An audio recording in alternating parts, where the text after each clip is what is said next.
a girl who is one day very inspiring can be less inspiring next day, not because she's older, only because she doesn't follow fashion in a way women should follow fashion, because fashion is the expression of our time. It is always better to go ahead with your time than stay back. The whistleblower, the man who turned fashion into theater, runway shows into religion, and models into modern royalty. Karl Lagerfeld wasn't just a designer. He was a ruler, a monarch of a world stitched together by silk, secrets, and the sharpest tongue fashion ever heard. But behind the pearls, the sunglasses, and the legendary empire, fashion insiders have whispered for years about another side of him. A list. Beyond, and I don't give you names because it wouldn't be nice, I couldn't care less. There are none that you can actually name, Karl? No, because I don't want to. But the list is not that short. A list of 7 models he reportedly swore he would never work with again. Some were rising stars, some were supermodels, and some were women Karl himself once called icons. But according to those who worked beside him, something changed. Runway clashes, contract battles, and ego wars so stunning the industry still talks about them. And the reasons? More shocking than the names themselves. Model number 1, Naomi Campbell, the runway general who challenged the Kaiser. According to longtime Chanel staff, the tension between Karl Lagerfeld and Naomi Campbell was a storm whispered backstage for years. Never fully spoken, yet impossible to ignore within the couture halls. They began as a formidable duo, a pairing that reshaped runway history. Naomi walked some of Chanel's most unforgettable shows of the early 1990s, bringing an energy so fierce and magnetic that audiences still talk about those appearances decades later. She openly referred to Karl as a mentor, a creative force who understood her presence and her power long before the industry caught up.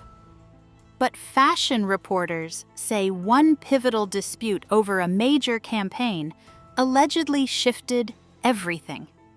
Runway gossip suggested Naomi believed she was in line for a campaign that ultimately went to Claudia Schiffer, sparking a rift that insiders claim cut deeper than anyone expected.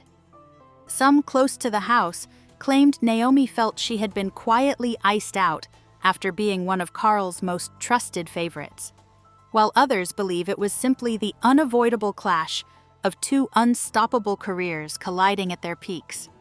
And even though Naomi and Karl reunited publicly many times in later years, smiling at shows, appearing in interviews, honoring each other with the grace that legends afford legends, those who worked behind the scenes insist the early 90s left a mark neither ever fully discussed. In fashion, wounds are often covered in silk, but they remain all the same. Model number 2, Claudia Schiffer, his favorite until she wasn't. Karl once called Claudia Schiffer his muse, his Barbie, even the face of Chanel, a title few models ever came close to earning.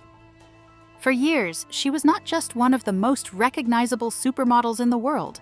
She was the woman through whom Lagerfeld projected a new era of Chanel glamour, a modern blonde mythology crafted in silk, tweed, and pearl. Yet industry chatter later suggested that their relationship began to shift when Claudia's career expanded beyond the Chanel universe and into a vast landscape of commercial success. Beauty contracts, magazine exclusives, luxury endorsements, even film opportunities. She was becoming a global brand, a commercial powerhouse whose influence stretched across fashion capitals and mainstream culture alike. Some insiders claimed that Karl, who had once shaped her rise, felt a subtle but undeniable tension. Claudia was becoming bigger than the house he believed he had built around her. And in Karl's world, governed by precision, hierarchy, and absolute creative command, no model, no matter how adored, was ever meant to be larger than Chanel itself. Whether the distance between them was rooted in strategy, pride, or simply evolution, it marked the moment when muse and master began to walk down different runways, bound by legacy but no longer by exclusivity. Model number 3. Inès de La Fressange, the icon who said one word too many. Inès de La Fressange wasn't simply a Chanel model. She was, in many ways, the living embodiment of the brand. Often described as the woman who captured the very spirit of Paris, she became the first model in history to sign an exclusive contract with a couture house, a decision that elevated her from runway talent to something far more rare, a symbol. For a time, Inès was Chanel in the eyes of the world. But runway historians say that the fracture came abruptly, sparked by a decision neither side anticipated. When Inès agreed to lend her likeness to represent Marianne, the national symbol of the French Republic, she ignited a storm she did not expect.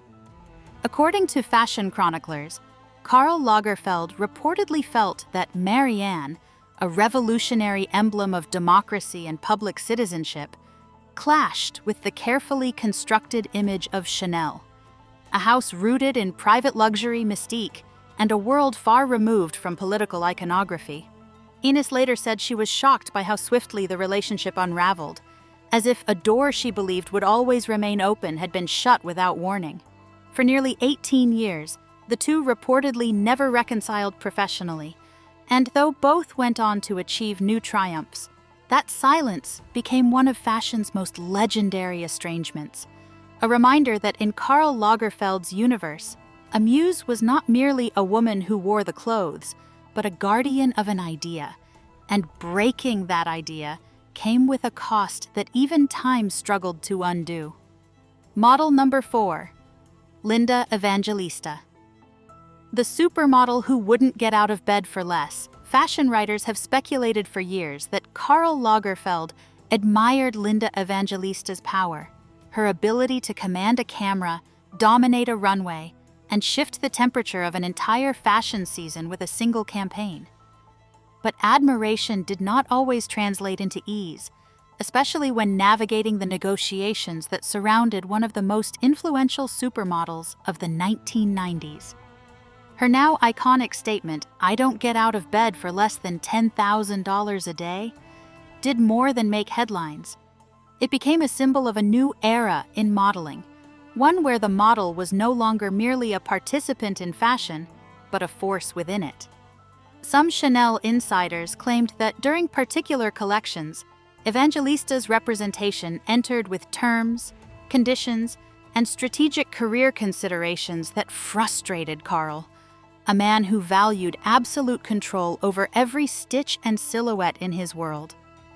To him, couture was a singular vision, his, and he preferred models who moved in harmony with that vision, without press teams shaping public narratives, agents negotiating usage rights, or external commercial contracts influencing availability.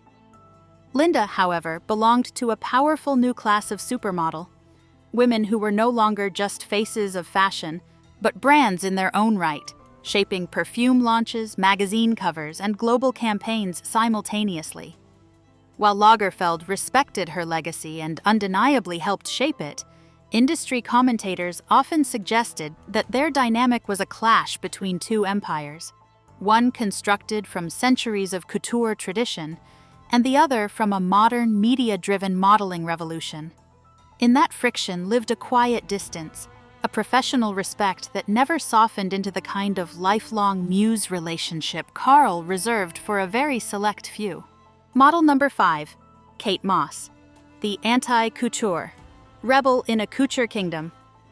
Kate Moss made grunge fashion immortal, transforming a raw, undone aesthetic into a global style language that rewrote the rules of beauty. But that very aesthetic did not always align with the meticulous, diamond-cut precision of Chanel's polished universe, where every pleat and pearl was a calculated note in a couture symphony. People close to Karl Lagerfeld have long claimed that while he deeply respected Moss's power, her ability to bend culture with a look, a whisper, or a single runway stride, he reportedly clashed with the unpredictability surrounding her life. In the 1990s and early 2000s, Moss became a tabloid obsession, her personal world photographed, dissected, and sold to the public in endless headlines. And fashion insiders suggested that Karl, a maestro of image control, feared that such storms could spill into the rarefied air of Chanel, a house that survived by maintaining an aura of untouchable refinement. Yes, Kate Moss walked for him, delivering unforgettable appearances and bringing her rebellious magnetism to the runway. But those same insiders insisted she was never positioned as a true Chanel face, never given the level of long-term elevation granted to models like Claudia Schiffer or Inès de La Fressange. Not because she lacked talent, nobody in fashion questioned that, but because Karl allegedly worried that a single scandal, magnified by tabloids, could overshadow couture craftsmanship and weaken the mystique he fought to protect. In a world where one misplaced headline could redefine a legacy, Moss remained both revered and restrained, a supernova whose light Karl admired from a distance, but never let burn too close to the heart of Chanel. Model number 6. Carla Bruni, the first lady who left fashion behind. Before becoming the First Lady of France, Carla Bruni walked Chanel's runways with a presence that blended aristocratic composure with quiet fire, earning her a place among the models Karl Lagerfeld trusted to translate his vision into movement. She embodied the house's elegance through the late 1980s and early 1990s, a time when Chanel's image was being restored and modernized under Karl's relentless direction. But when Bruni stepped away from fashion and slowly transitioned into a world of political power, industry sources claimed that Karl regarded the shift with visible skepticism. To him, fashion was not merely a career, it was a lifelong devotion, and he reportedly disliked when models turned their back on couture circles in pursuit of public office, activism, or influence beyond the runway. Those close to the designer have suggested that Karl believed the fashion world shared a sacred code, one in which muses were meant to remain eternal figures of inspiration, not political personalities with agendas and diplomatic obligations. The transformation of Bruni from runway star to a global political symbol challenged Karl's long-held belief that the women who helped define Chanel should remain tethered to its legacy, even after stepping into different chapters of life. While there was no explosive fallout, commentators often noted a cooling of the relationship, as though Karl had quietly closed a door out of disappointment rather than anger. In his universe, a muse was not just a model, she was a timeless fragment of a designer's imagination, and to see one ascend into the realm of presidents and state protocol was, to him, a reminder that even the most captivating figures could outgrow the kingdom he spent decades shaping. Model number 7, Gigi Hadid, the new generation Karl didn't trust. Gigi Hadid admired him, and for a moment the industry whispered that she might become Karl Lagerfeld's next great muse, a new generation icon stepping into the lineage of Claudia Schiffer and Inès de La Fressange. She carried the kind of global influence most models could only imagine, and her presence at Chanel shows sparked conversations about a changing era in fashion.